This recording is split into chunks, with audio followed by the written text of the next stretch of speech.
A keni menduar ndonjëherë, vëllezër dhe motra?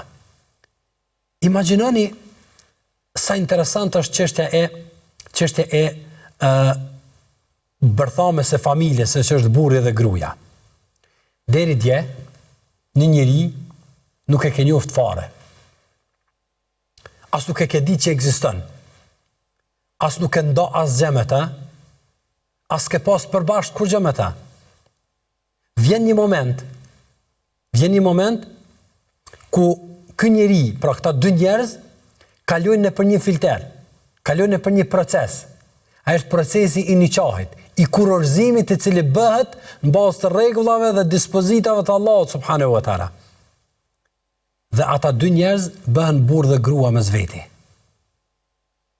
Imagjino një njeri që tërë jetën nuk e ke njoft, për një moment, për shkak të kësaj madhështie që Allahu i ka dhënë krijimit të familjes, ai njeri të bëhet pjesë e pandashme e jetës, të bëhet pjesë e ndjenjave, të bëhet pjesë e gëzimit, të bëhet pjesë e brengës, të bëhet pjesë e mërzisë nëse godet diçka.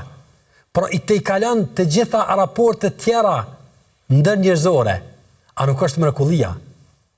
A nuk është mrekullia? Ne Allahu xhallahu po thotë li taskunu ilayha, që të gjeni qetësi. Andaj a ka dikon që gjen qetësi njeriu në raporte me dikën tjetër më shumë se sa në raportet bashkëqyrtore?